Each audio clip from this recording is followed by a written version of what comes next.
what's interesting about it is that we have our style. And so how do you translate it given these parameters and still make it look visually, aesthetically cool, but also recognizably ours? And I think that was a big hurdle. And then realizing that every dot was critical. And so it was fascinating seeing our style and kind of translating it into this Lego style, but then also seeing how they then brought it to life and how critical each placement was and how nuanced it was. And so it was an interesting and fascinating process from start to finish.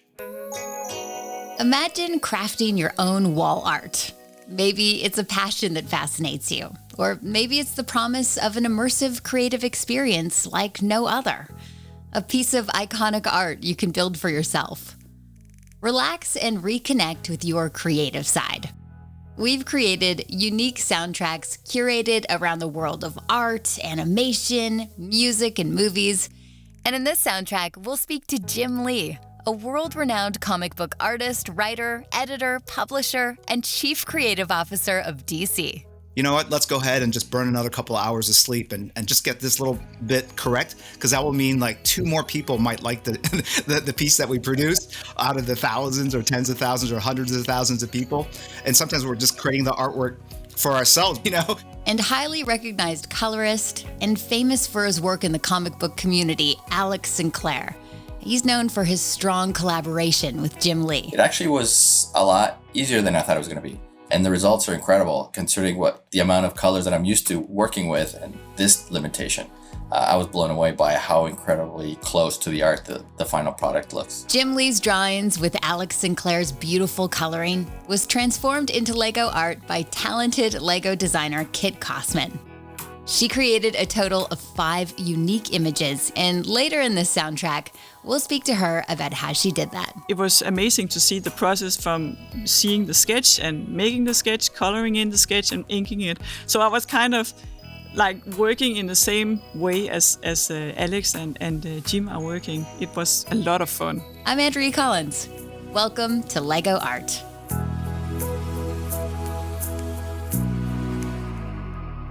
Okay, Jim Lee, how did you get into the work of creating comic books? Take me back to when you went from having it as a passion as a kid to realizing that it could actually be a career. Yeah, I was always drawn, no pun intended, to comic books. Mm-hmm. When my family immigrated to the United States, I didn't speak any English, so comic books were a great way for me to take in entertainment without, understanding all the words that were in the dialogue balloons. I could just look at the pictures and understand the story. And I had always aspired, I was always interested in the arts. I was always drawing from as long as I can remember. And so it was a great escape, I think, from the daily stress of being in a different culture, just sitting down and getting to draw a world full of superheroes. Wow. What about you, Alex? I think it came with my brother and I used to read comics together. And then when we were done reading them, we would draw them too. And I think it was around high school when I realized that someone could make a living out of this. And through college, I kind of built up my portfolio that was very comic book centric and showed at conventions. And I sent samples in through a talent search that Homage Studios was having. And Jim called me to invite me to come work with them at Homage Studios. Wow. That must have been a pretty cool phone call. Yeah. Once you get past or realize that it's actually Jim and not one of your friends trying to mess with you. I would always call up, "Hey, this is Stan Lee. I've got to..." Yeah. Now, you're both described as legends in the comic book industry. I would love to talk to you about each other. So let's start with you, Alex. Maybe you can talk about Jim's superpowers. Superpowers. So if you would say that I'm like Batman that has like one main thing that he does, Jim's kind of the Superman of the superpower side. So he's got multiple powers. Obviously the main one that people know about is his incredible ability to draw the heck out of whatever he wants to draw in a very dynamic and detailed and realistic way. Beyond that, he's also a very generous artist, so that he's contributed to the comic book industry, not just with his drawings, but by bringing in talent and growing that talent, and helping other artists develop their drawing, their inking, their coloring abilities. And so a lot of the very popular, very talented artists that are out there right now in the industry really came out of the studio that Jim started, and it's a testament to his ability to not only identify that talent, but to culture it and grow it and give it success. And Jim, what would you say about Alex's superpowers? He's got super stamina. I've worked with him enough years, and if we were to share kind of like the crazy hours that we work together, people just wouldn't believe it. Like, it's not humanly possible. But I would text him at 3 a.m, 5 a.m, 2 in. He's always up working, and if he's not, he's always like 15 minutes away from the laptop. And what's great is that you never want to impose your own sensibilities on other people. You feel bad as an artist, and that's why I think a lot of artists are so focused on their work and so hyper focused on controlling their own art. So when you work with collaborators like Alex, you just want to find someone that's kind of in tune with your mindset. And my mindset constantly shifts and changes and evolves. And so I've always got, when I see something, I always kind of want to tweak it just a little bit, even the stuff I've drawn myself.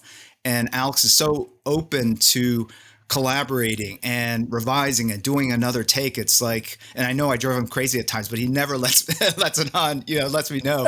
But at any given hour, under any crazy deadline or pressure, Alex is always there and delivers the goods, and always, delivers something that I couldn't really even imagine myself, right? So in my head, maybe I have a kind of a sense of what it will look like in color, but then he always delivers something more spectacular and does it with such grace and under pressure. And so that's been a big part of, I think, our working relationship. Is obviously not that we are only aligned kind of creatively, but in terms of our work ethic and how we approach the work, and realizing that, you know what, let's go ahead and just burn another couple of hours of sleep and just get this little bit correct, because that will mean like 2 more people might like the piece that we produce out of the thousands or tens of thousands or hundreds of thousands of people. And sometimes I feel like sometimes we're just creating the artwork for ourselves because we're noodling such small, that little corner. Could you just make that 10% whiter, And we know it has no impact to the final enjoyment of the piece, but it's just something that we both know that it will stick in the back of our minds forever if we don't address it. And so it's just great having a fantastic collaborator like Alex. Sounds like both of your superpowers are also always having your notifications on your phone so you guys can get a hold of each other. Yeah, it's pretty insane. And look, I'll drop stuff on like, hey, Alex, I need this kind of soon. And he'll like, how soon? I'm like an hour and a half? Is that possible? And it's like Christmas Day, whatever. So, yeah. So you guys are both such an inspiration for people around the world who want to break into comics. Who were your inspirations growing up? Yeah, I can start with that. I was really a big fan of most of the mainstream artists because I bought my comics like a 7-Eleven, which is like a corner convenience store here in the United States. I would ride my bike up there, and whatever they had for sale, like my parents would give me a quarter or 35 cents. I'm really dating myself now, but you could buy a comic book with that amount of money. And that's really kind of how I gravitated to it. And so it was really the artists like Frank Miller, George Perez, John Byrne, and those are probably the biggest 3 artists of the 80s and 90s as I was growing up, and they were the primary influences when I was younger. And then when I got older, artists like Barry Windsor Smith and Mike Mignola and Art Adams, Michael Golden, again, real commercial, clean, very visceral kind of artists. Then I didn't really discover other influences until I became a professional, and I think part of the reason why I still connect with fans today is that I'm always thinking about what can I add to this recipe, this approach that I haven't done before. And I do try to think about how to keep the work looking as contemporary and as relevant as possible. What about you, Alex? My influences they're very similar to Jim's. I think early on there was Neil Adams and John Byrne, Mike Zeck on Captain America. So a lot of my artistic influences were very like story centric, and like Walt Simonson and his run on Thor. And then when you slide over to the color side of things, Lynn Varley with her work on Dark Knight Returns really and Elektra Lives Again really just struck a really strong note with me and made me realize that a painter could do this and really push the the genre into another level. And so people like her, Mike Chiarello, Joe Chito is, in my opinion, the godfather of modern colorists. And so Joe was a huge influence on my work. Tell me a bit about how you guys work together. We were working remotely before it became a thing, even though we all lived in San Diego. So we first started out working in person. Alex mentioned Homage Studios. That was the name of the first studio we set up in San Diego. It started in a 1-bedroom apartment, then moved to a 2-bedroom apartment, then I think like 4,000 square feet, then 10, and then 15,000 square feet at its height. And it was a combination of studio space and office space. So we had editors, we had production people in there, but I think creatively, most importantly, we had a lot of other inkers and colorists and pencilers all in one sort of open space. And so we were great influences and inspirations to one another. So I got to really work with Alex in person, hands-on. He could see me drawing the piece. I could stand over his shoulder as he was coloring it, and we could talk about what we were trying to achieve. And I think that really set the foundation for our future collaborations when, ultimately the studio closed down and we moved to different cities. Now we work remotely and have been for years. And, but at this point, we don't even talk before he starts coloring. I just send him the file, or he gets sent the black and white file. He does his thing, and then he'll text it to me, and we'll just have a conversation kind of before we even show it to the rest of the world, or even, our bosses, the editors. And again, we have the shorthand. We have worked together on so many pieces that I know kind of where he's coming from. He knows where I'm coming from. And we really don't have any sense of ego in this. Like if he tells me that it's not working, then I, kind of bow to his knowledge and defer to his sensibilities. But oftentimes I'll get something from him and go like, could you, think about this, or, that's not actually a sun kind of, that's actually a reflection that I meant there, et cetera. And we kind of just hash it out through text. And that's kind of how we work together. So it has been decades of working together that's allowed us to kind of create this shorthand, and it's just made for some really wonderful collaborations because, even you would think after all these decades that we wouldn't be able to surprise one another. But at the same time, there are pieces I go and I go like, wow, this is absolutely stunning, Alex. And so, but I only say that every now and then. I don't want his head to get too big, so to limit it. How many decades have you two worked together? Gosh. You said over the decades. It'll be 29 years. It's almost 3 decades. Yeah. And I've only been in the business like 34 years. So, right. I started when I was 10. Over that time, how has your work changed? Like the tools you use to work? Oh, wow. Well, for me, it's changed incredibly. Since I work in the digital medium, the advancements in computers has really helped me. Initially, the computers we had were so slow that the chip on my phone is faster than the one that the computer I was working on back then was. And so time was an issue because of the equipment. The program that I use, Photoshop, was in version 2.0 back then. They're in version 20 something now. And so a lot of the advancements of the software, the hardware, have facilitated the ability for me to not only work faster, but more efficiently, to be more artistic with it. So the medium has turned, the program has turned more into a medium than an actual application. And so it's been more of it has more of a feel that I'm painting now than it did before.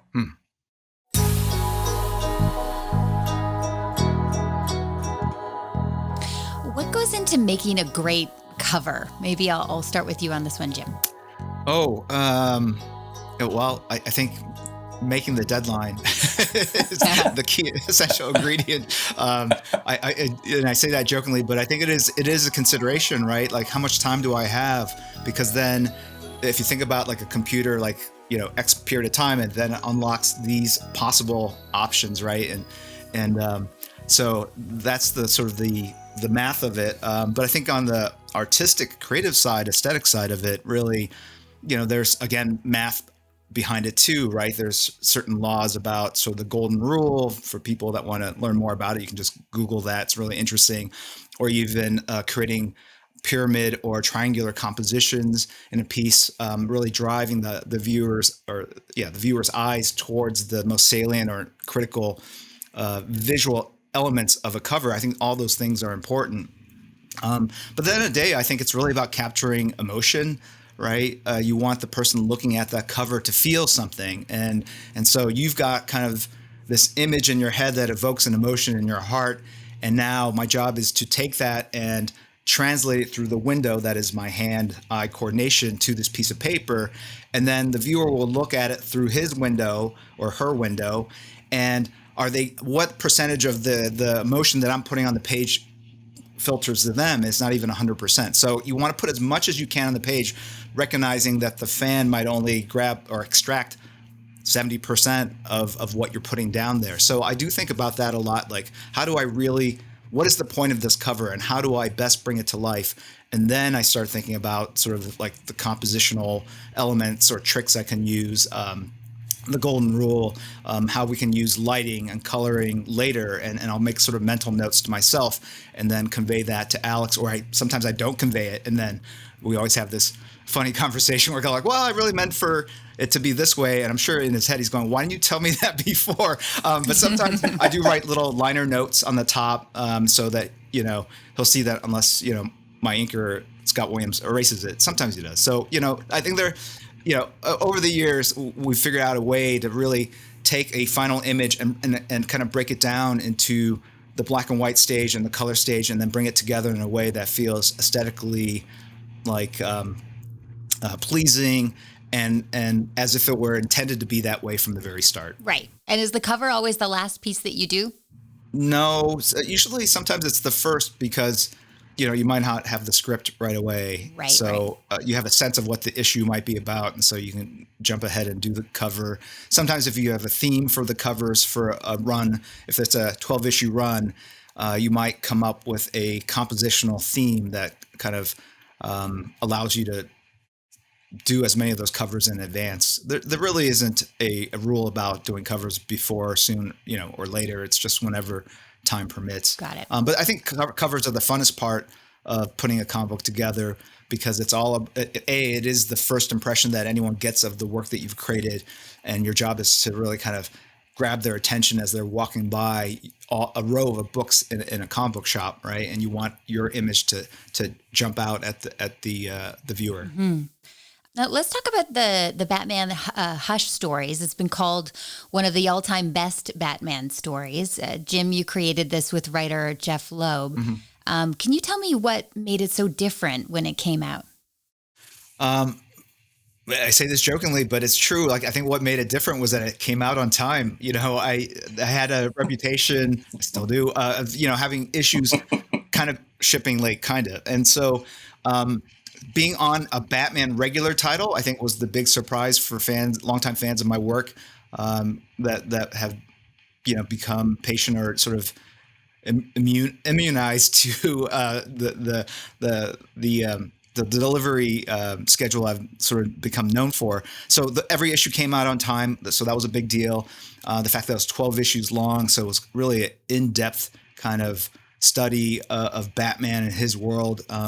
And you really kind of just, Jeff and I really brought the fans into the world of Batman as we saw it and grabbed them and held them for a year's time. And in that year's time, we kind of walked him through this thing, the incredible rogues gallery that he has, arguably the best rogues gallery in all of fiction. We set them into different locations all around the world in fictional elements, real world cities, and just sort of moved them out. And at the same time, creating this murder mystery type story, a detective story. And so I think fans had fun sort of guessing along month to month, like, well, who is Hush and who's behind this storyline and who's manipulating who. So it was a real kind of had a lot of twists and turns, which I thought was pretty engaging for the core fans. It's been said that it's a great way to break into Batman. Why do you think that is? Oh, I think because, when we started, we didn't know exactly where it would land. We worked on the book in secret for a long time. I don't think we shared it with, I think there were only 3 or 4 people in DC that knew that we were working on this project. And we didn't share it with the broader DC team internally even until we had, I think, 6 or 7 issues done out of 12. Because we wanted to make sure that, A, we were going to do this, and then B, have it come out on time. So that meant like getting as much done as possible in advance. Once people know that it exists after 2 or 3 issues, they get anxious to put it out there. They want to sell it. They want to, share it with the world.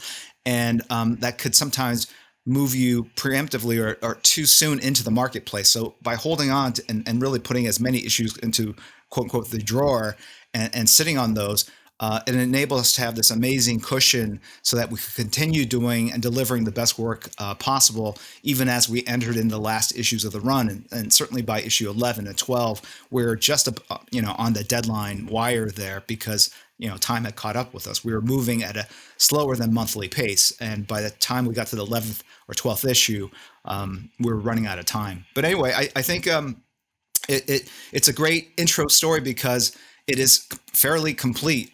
You really could have dropped those 12 issues in anywhere within the run of Batman at that time. And there was, we started with issue 608. So there's lots and lots of Batman stories, but it really introduced a new character. So you didn't need to know anything about who Hush was before. We took care of that for you. And then we kind of walked you through the who's who, the greatest hits of Batman's villains. And I think people had a lot of fun watching Batman engage with and fight his greatest rogues and seeing kind of Jeff and my take on each of those characters.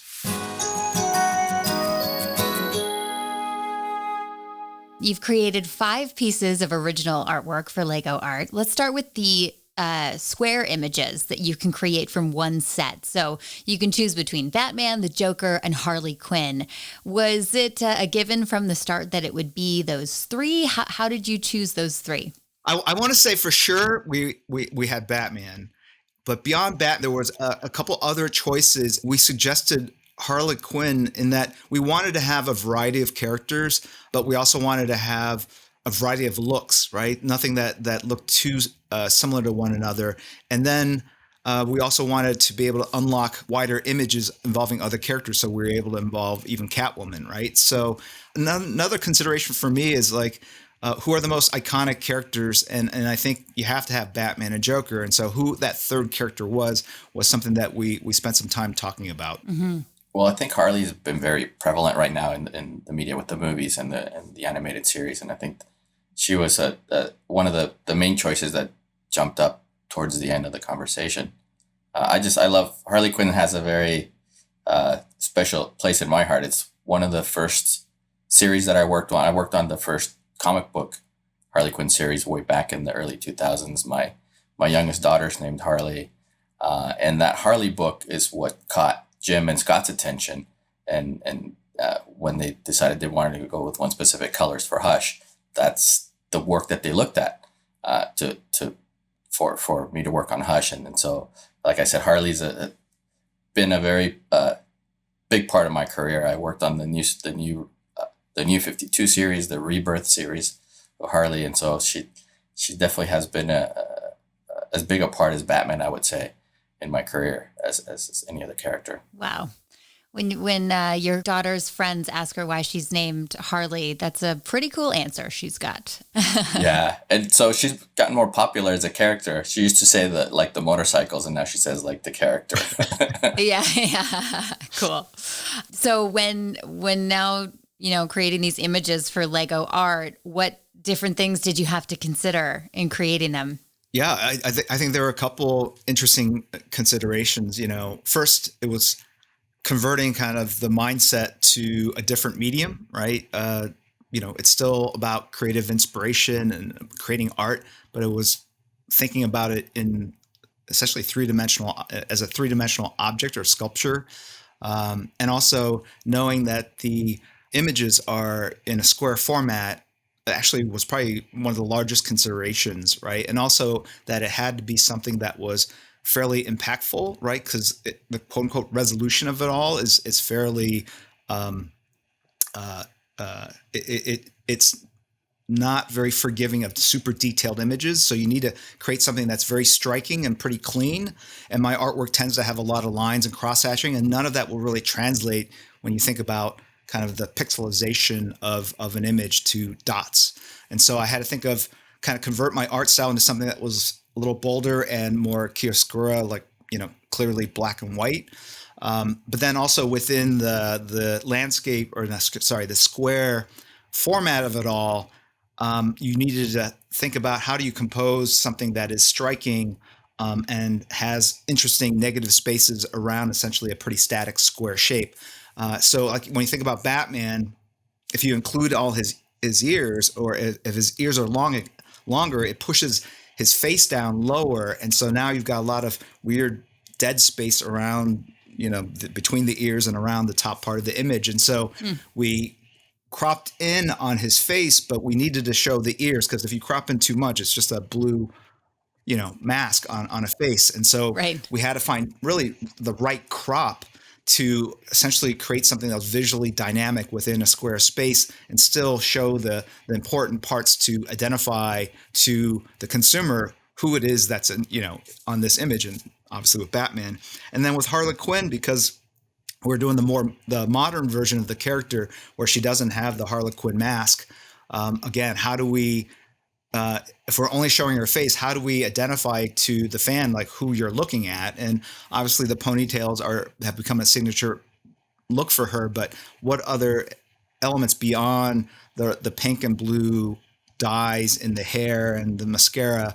How do you do that? And so, how much can we put in of the collar around her? And then how do we convey her personality? And so we did a three-quarter view, chose that, and then had her even have her in front kind of doing this symbol for like a heart, and just really trying to bring the personalities through, knowing that we had to do a fairly tight crop on the face. And the Joker was probably the easiest because he's so identifiable.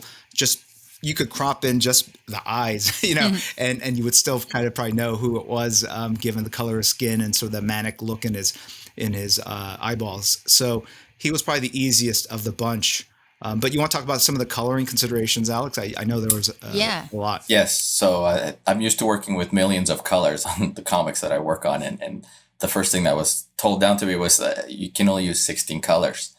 And you have to use those same 16 colors for all three pieces. And so it was actually a cool challenge in that it became kind of like a puzzle. All right, how can I figure this out so that I'm using the same palettes for the three and kind of keeping it down to those 16 colors. And so that was my main challenge, create the level of depth that I'm used to, but only with a limited palette. And so it actually was a lot easier than I thought it was going to be. And the results are incredible considering the amount of colors that I'm used to working with and this limitation.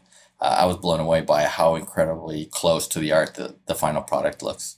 Now, I'd love to talk a bit more about the three characters one by one. And let's start with Batman.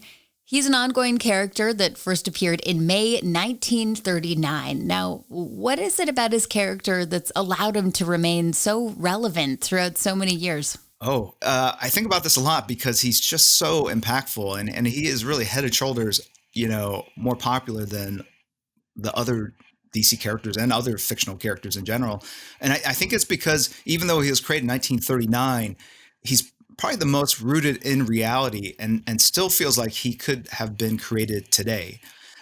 And he and his sidekicks, and then you look at the Rogues Gallery, they're really reflections of things that we're all sort of seeing and experiencing in life. Sort of the fight between law and order, order and chaos within society. And so I think they're manifestations of those sort of primal fears, right? And so when I think about Batman, he's a character that doesn't have superpowers, that pushed himself to achieve, essentially he created sort of superpowers through his tenacity and his determination, really, at the end of the day, using his smarts and everything that he was born with. That is something that we can all kind of connect to. It's something that we theoretically can achieve if we were, so focused on something like that. But I think, beyond that, conceptually, the world of Batman and his struggle against his enemies in a city that, is sort of, seemingly very chaotic and in need of a savior is something that really is something that anyone can relate to today. As much as they could back in 1939, it's still as relevant and as important today. And you can't say that necessarily about every character that's been created in the last, 82 years. Well, he's always been my favorite character growing up. I think it's a lot of that same what Jim brought up, right? He's the human that can keep up with the superpowered alien from Krypton, the princess of the Amazons and the king of Atlantis. And so you kind of tend to root for the underdog that actually kind of can outdo these superheroes too. And I think I loved that, and the whole Batman and Robin relationship was really cool to kind of see that. If you're reading it as a kid, you kind of see yourself as, hey, I could be Robin, fighting with this guy. And so growing up, my brother was always a Superman fan, and I was the Batman fan, and we'd always kind of argue about who was better. And but he's definitely the character that I always loved to not just read about but draw. I drew him, painted him as much as I could, and then it's such a great kind of full circle thing that now I'm working on him as a professional. Yeah, no kidding. Yeah. I think we have to give a big tip of the hat to Bill Finger, who really kind of created the look that has persisted all these decades. And, he's just a badass looking character. There is, beyond the conceptual stuff, aesthetically, he's just a beautiful character that really kind of straddles the world between light and darkness, and is essentially the character in the shadows that's sort of always our guardian angel looking out for us, within this chaotic world. So I think, that's super important, but I also think that he just looks really cool. He's got an amazing costume. And then when you look at his world of gadgets and the utility belt, these are things that really are like, catnip for little kids. Right. And I just remember just always being fascinated with the world of Batman, even as like a 7-8-year-old. I remember buying the Corgi Batmobiles and obviously watching the TV show, the Adam West TV show. And I took it all very seriously. It's just a fascinating, colorful, creative world in which, good and evil were facing off. And it was just something that immediately made me a fan for life. Catnip. I like that. Yeah. That makes sense. I should have said Batnip. I should have said Batnip. Okay, let's talk about the Joker. How is the comic book Joker different than the one we might see in Hollywood movies? Oh, gosh. There have been so many different expressions of the Joker in movies. The more recent trend has been to lean into the more sort of realistic dark side of the character, but he's always had a very mirthful kind of absurdist quality to him. He's a very nihilist character, obviously, but again, kind of speaks to a lot of stuff that's sort of troubling modern day society. People on the fringes that feel alienated, and it's interesting when you see filmmakers taking their bring their interpretation of the character to life. And obviously they are drawing upon their own nostalgia, their own connection with the character that they probably read or interacted with as a kid, and kind of bring it to life in the modern day. And it's interesting, like what looks like a very essentially a clown-like character is something that's very scary when you think about it in real life. And so I think that's kind of the fascinating part of the character is, again, like Batman, who straddles the light and darkness, Joker straddles that kind of, that childhood memory of circuses and clowns, and obviously this darker force of anarchy. And so I think there's something to that. And then when you combine Batman and the Joker, they're really kind of flip sides of the same coin. And they've acknowledged that in the storytelling themselves, that they almost kind of need each other and that they almost live to battle one another. And Joker has flat out said, like, I can never kill you, Batman, because what would I do without you? My life would be senseless. And so I think it's just a fascinating kind of, character relationship that has been built up all over all these decades of storytelling. Mm-hmm. And I know we touched on Harley Quinn, but I just want to circle back with one more question. Jim, I've seen you refer to her as the fourth pillar in the DC publishing line. That's right. What makes her so special? Well, I think, that she's fairly new to the mythos, right? She wasn't created in the 30s or 40s, it was much more recent, and in the 90s. And so it's strange or unusual to see a character really spike that hard with the audience that late into it. But I think, again, she represented she's a sort of an agent of chaos, but in a more Catwoman way. And by that, I mean she's not necessarily clearly on the side of the rogues, that she kind of, again, straddles being a villain and a hero, especially given her origins. And I think also her origin is also something that is very rooted in modern times, right? It's a therapist or a psychiatrist who works at Arkham Asylum, who's basically kind of drawn to the dark side through her interactions with the Joker. And I think that speaks to kind of modern day society and sort of our focus on mental health and what does that mean. And so I think in her core origin, there are things that feel very modern. And then I think in terms of being a fourth pillar, I you think about, how characters instantly sort of glom on and embrace a character. And you just saw that really in spades, obviously in Batman, the animated series, and then in the movies, you just see, fans old and young alike embracing Harley Quinn. I think she was the most popular Halloween costume in recent years for both kids and women. And so you can see really kind of the impact it's had. And it's a character really without superpowers, but at the same time, very much empowered and a force to be reckoned with. And I think those are the elements that you need in the core kind of characters that represent sort of the pillars of your mythology.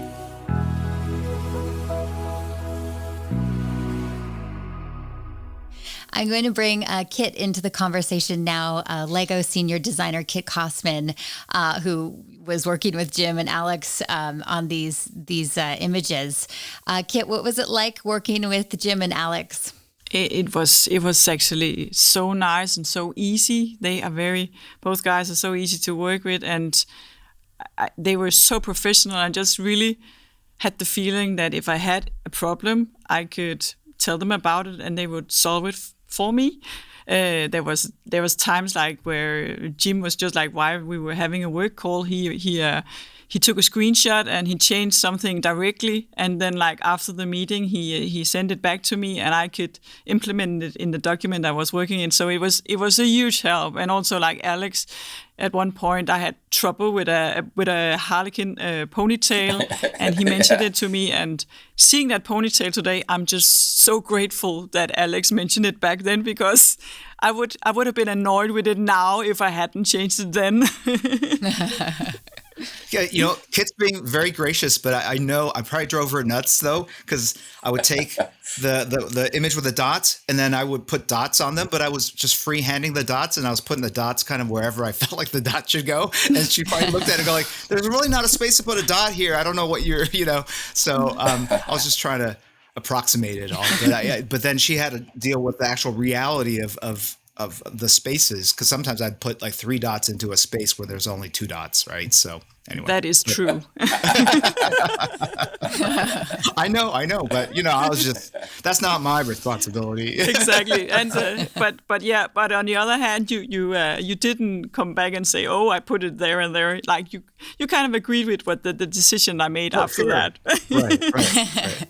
Kit, did you even in your wildest dreams think that it would be original art by Jim Lee and Alex Sinclair? No, I didn't have imagination to imagine that we were going to work together with 2 artists like Jim and Alex.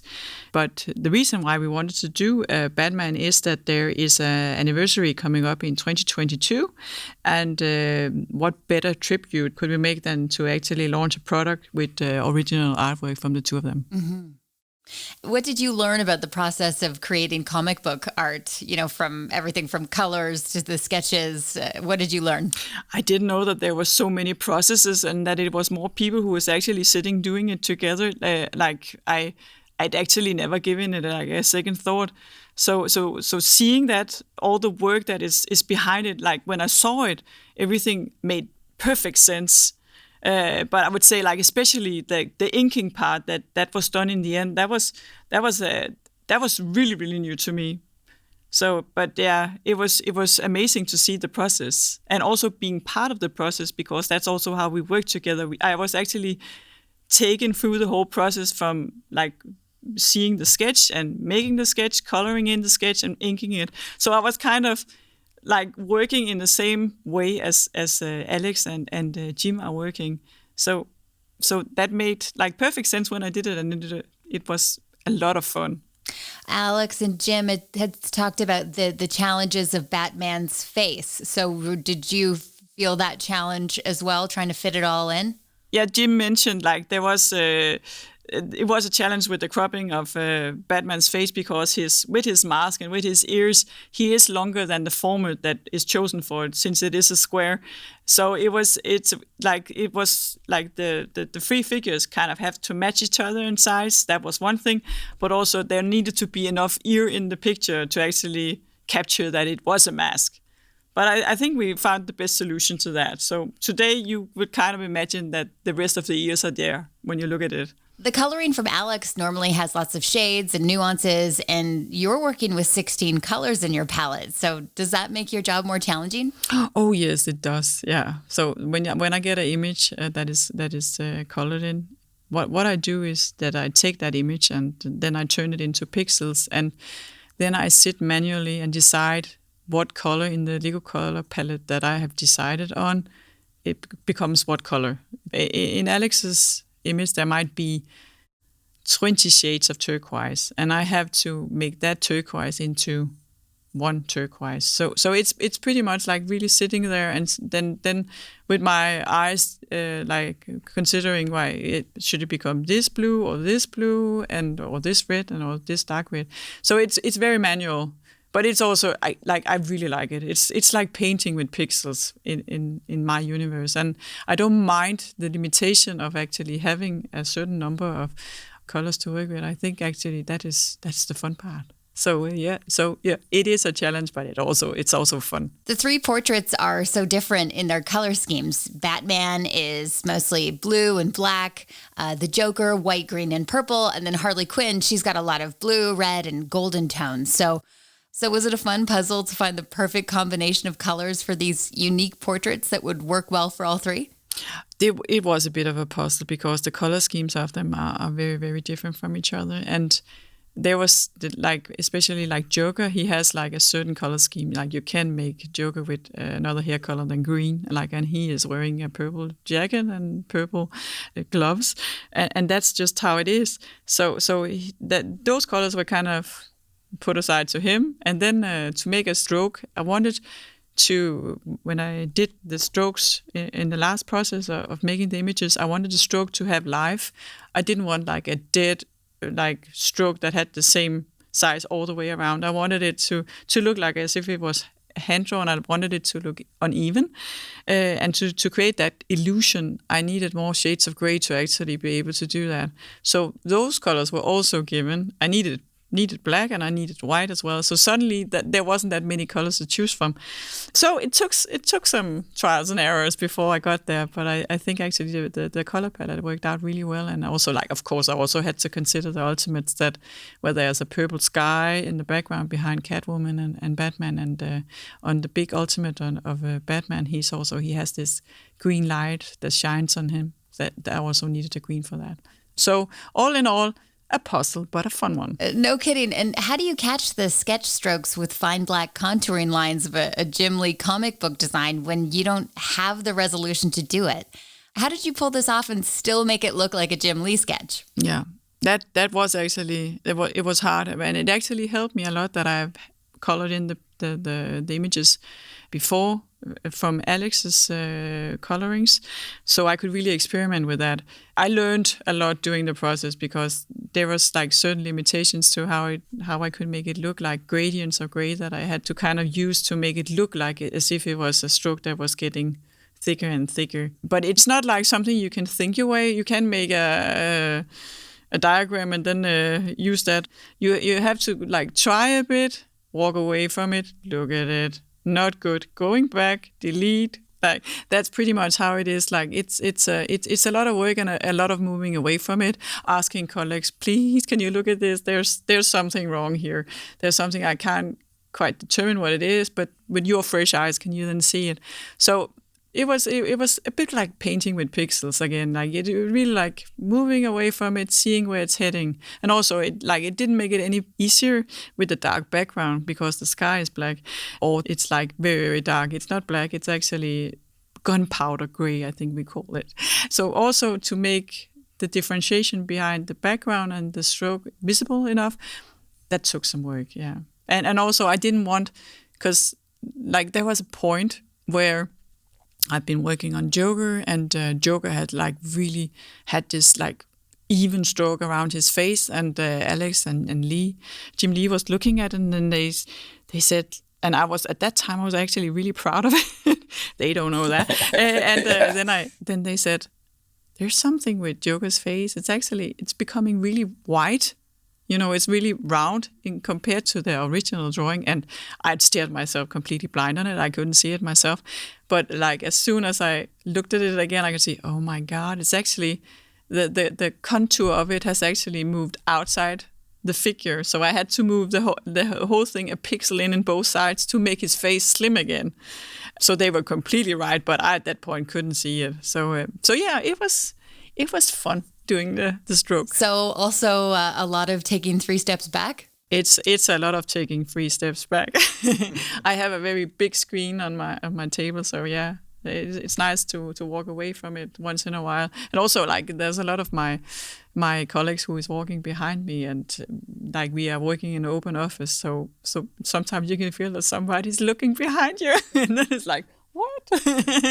Then you might want to change that. Thank you. Tell me about the backgrounds. Was that a collaboration as well? Yeah, it was. It was a collaboration with Jim and Alex.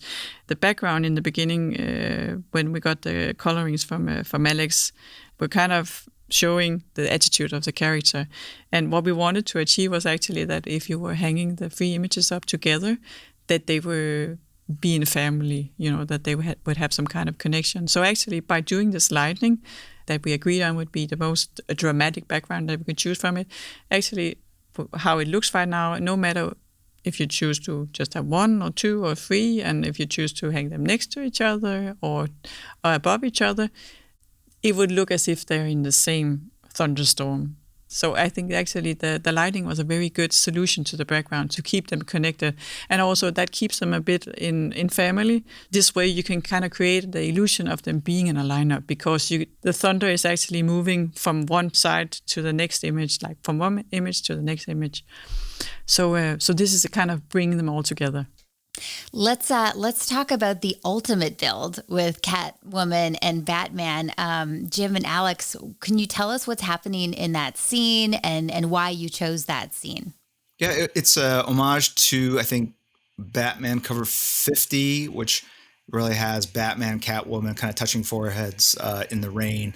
And again, I don't know how you would, like, we could have really driven get crazy by saying, try to create the illusion of rain using these dots.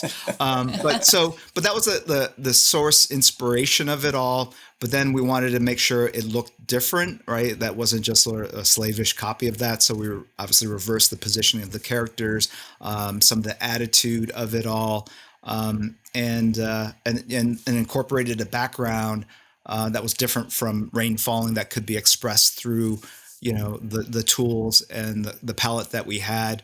So there was a number of different challenges. How do we make the background look like buildings? How do we create depth between the foreground figures and that background? And how do we bring Catwoman and Batman's costumes to life in different color schemes? Regularly, I would use glows and special effects to create depth and spatial relationships between the foreground and that middle ground, that background elements. And as I was starting to do that, I realized, wait a second, I can't. I have to do this in the palette that I have. And so it became more about just treating them as single images that sat in 3 different spaces. And so that using that palette to accentuate the values differences between that sky and that cityscape, and then the 2 characters that are in front of that. And Kit was incredible about it. And I believe halfway through it, she said, hey, can I try something to help the cityscape look better? And what she did with it was perfect. Yeah. Thank you. Because essentially you have blacks, grays, like light purples or whatever in all both foreground characters of Batman and Catwoman, and then the buildings too, right in the background. So like, how do we create that depth using essentially kind of flat color was, I think, the chief challenge, and Alex and Kit did a phenomenal job of creating that depth. Thank you. Kit, you've worked on several Lego art projects now. How was this one different?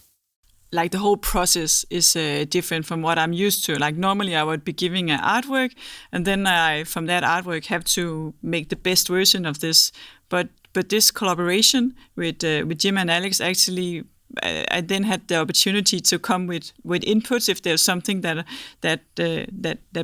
I thought would be better. As an example, like the background of it in the beginning, the background that was drawn on it was pretty much related to the attitude of the characters, but this was actually tying the whole things together. So yeah, I was very happy that they took my input and we could make that dramatic background on it. And Jim and Alex, what was it like seeing the work that Kit did for the first time? I mean, it's kind of, taking your baby and putting it into a whole different medium. What were your initial thoughts? I was blown away by what I saw because, when you think about 16 colors, you're thinking, how closely can you bring our style to life using that limited of a palette? And it was just amazing seeing it both at a distance and close up of just how you were able to take kind of these limited choices and create something that felt more fuller than that. And certainly it didn't feel like it was just 16 colors at the end of the day. And so it really, I thought the style came through and the clarity came through, especially in Batman's eyes. Like you could have chosen to just make them all white, but again, because of the triangular shape, how do you do that using essentially kind of square, even though the circles are inside essentially a square kind of shape? How do you do that? And Kit really used a gray and then white to really kind of bring that to life. And then also she was really responsible for the background kind of lightning strike that connects both or all three of Batman, Harley Quinn, and Joker. And again, using maybe 2 or 3 different shades of black, gray, white, I think. Was just amazing because it connected all three, but it also gave the background some depth and some character because it was asymmetrical throughout the three. So I really felt like that piece really made it feel like a triptych and pulled all three together in a really striking way. What's it like holding the final Lego art set in your hands and seeing the final product? Oh, they're incredible. I remember seeing the first pass of everything and just staring at it thinking, oh my God, it actually looks like a Jim Lee drawing. And then, going through the really, like Jim mentioned, really small kind of tweaks that we were making, really literally moving like dots over. And this finished product is just, it's incredible. Everyone in my family keeps coming over to see it again because they really enjoy it. Mm-hmm. They look amazing. Yeah, our hats off to Kit. She really brought it to life. And what's interesting about it is that we have our style. And so how do you translate it given these parameters and still make it look visually, aesthetically cool, but also recognizably ours? And I think that was, a big hurdle. And then once we saw what Kit was doing with the images, realizing that every dot was critical to that inspiration, that what we were trying to achieve. And just by creating that dot in a place or moving it over one dot over or one brick over made a huge difference. And so it was fascinating seeing not only the work that we did and our style and kind of translating it into this Lego style, but then also seeing how they then brought it to life and how critical each placement was and how nuanced it was. And so it was an interesting and fascinating process from start to finish. Mm-hmm. What a collaboration of so many sides. So Kit, how do you think Jim and Alex would be as Lego designers? More than welcome. I think I would appreciate it, but I know a lot of my colleagues are a big fan of both of you. So when I spoke to them and talked about you guys and said that I was working together with you, they were like, whoa, are you working with them? So I think just come over. I'll send a plane now. Well, hey, it was so amazing speaking with all three of you, and what an incredible collaboration. It's just such a just shows what can be created when people from different expertise all come together with one vision in mind. So thank you so much for chatting with us today. Thank you. Thank you. It's Thank been you an very honor. much. Yeah. Thank you for listening to the story behind the Lego Art Batman series. How's your piece of art coming along? Are you getting ready to hang it on the wall?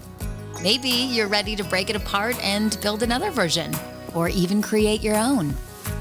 My name's Andrea Collins. This has been an original soundtrack from Lego Art.